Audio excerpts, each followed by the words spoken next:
The Zephyrian Empire had conquered 17 star systems in the past decade. Their crystalline warships cut through the void like predators, leaving behind nothing but submission or ash. Admiral Kexithera stood on the bridge of the flagship Eternal Dominion, her four eyes gleaming with satisfaction as they approached the small blue planet, orbiting an unremarkable yellow star. Intelligence reports indicate primitive technology, her tactical officer reported, tentacles writhing with excitement. Chemical propulsion, basic nuclear capabilities. This should be over within one rotation. Kexithera nodded, her chitinous mandibles clicking in amusement. The Zephyrians had faced the warrior clans of Altair VII, who could punch through steel with their bare fists.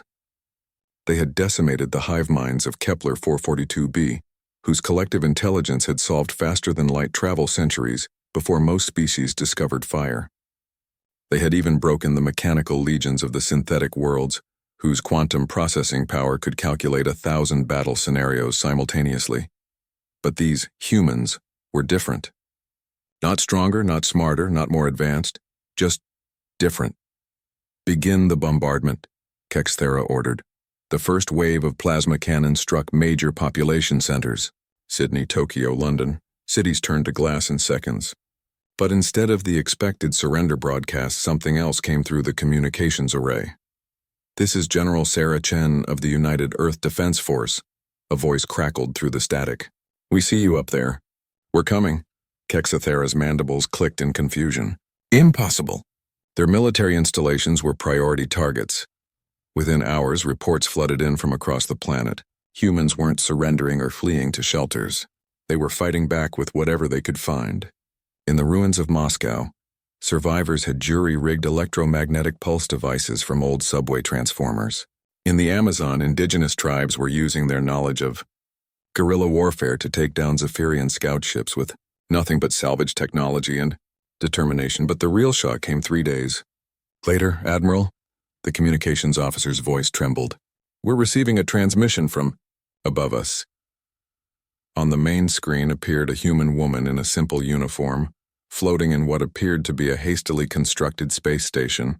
Behind her, Kexithera could see dozens of humans working frantically, welding metal plates and connecting wiring with an urgency she had never witnessed in any species. "I'm Commander Lisa Rodriguez," the human said, her voice steady despite the impossible circumstances. "Former International Space Station commander, current leader of the Emergency Orbital Coalition. We built this in 72 hours using debris from our destroyed satellites and the wreckage of your first-wave scouts." Kexithera felt something she hadn't experienced in decades: uncertainty. "How is this possible?" Rodriguez smiled grimly. "You made a mistake. You studied our technology, our weapons, our governments, but you didn't study us. Let me tell you what humans do when everything is taken from us. We improvise, we adapt, and we never, ever give up." The tactical display suddenly erupted with contacts. Hundreds of small ships were emerging from the planet's atmosphere, crude patchwork vessels that looked like they'd been assembled in garages and basements. Which, Kexithera realized with growing alarm, they probably had been. Agricultural shuttles converted to fighters, Rodriguez continued, as if reading her thoughts. Commercial rockets retrofitted with warheads made from mining explosives. Even modified cars with chemical rockets strapped to them, piloted by volunteers who know they're not coming back. The first wave of human fighters struck the Zephyrian formation like angry hornets. Their ships were slower, weaker, and outgunned by orders of magnitude. But there were so many of them, and they fought with a reckless creativity that defied all military logic. One pilot rammed his converted crop duster into a Zephyrian cruiser's engine intake. Another had somehow weaponized a fast food delivery drone to carry out precision strikes on sensor arrays. "This is madness," Kexithera whispered. "No," came a new voice over the communications channel. An elderly human man appeared on screen, speaking from what looked like a basement bunker.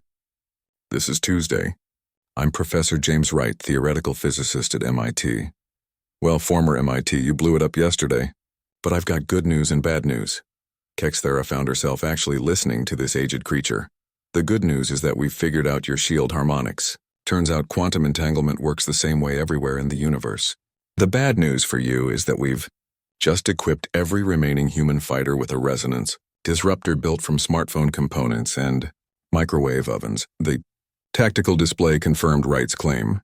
Zephyrian shields were failing across the fleet as ramshackle human vessels pressed their impossible attack. You see, Wright continued, adjusting what appeared to be improvised eyewear, you made the same mistake everyone makes about humans. You assumed our strength came from our technology, our weapons, our organization, but humanity's greatest weapon isn't something we build, it's something we are.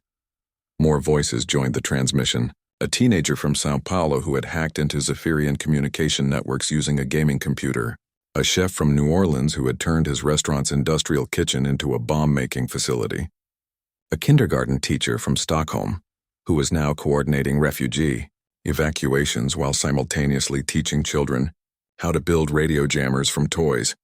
We don't have the strongest bodies or the smartest minds, Rodriguez said, her image now joined by dozens of human faces from across the planet.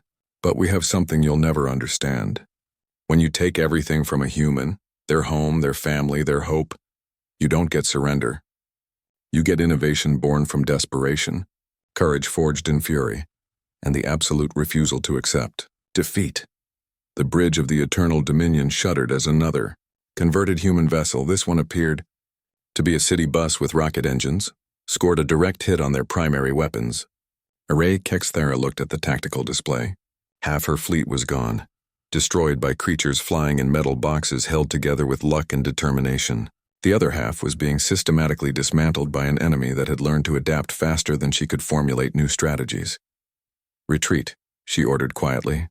Admiral? Her tactical officer looked confused. Retreat! Kexthera's mandibles clicked frantically. Send word to all sectors of the Empire. Mark this system as forbidden. Mark these creatures as... She paused, searching for words that could adequately convey the terrifying truth she had learned, as undefeatable. As the Zephyrian fleet limped away from Earth's solar system, Rodriguez's voice followed them into the void. Tell the universe we're here. Tell them we're human. And tell them we're just getting started. 3 months later, the first human ships, beautiful in their crude effectiveness, began appearing in neighboring star systems, not as conquerors but as the universe's new protectors. Species that had lived in fear of the Zephyrian Empire for generations suddenly found themselves defended by creatures who fought not with superior technology, but with something far more dangerous.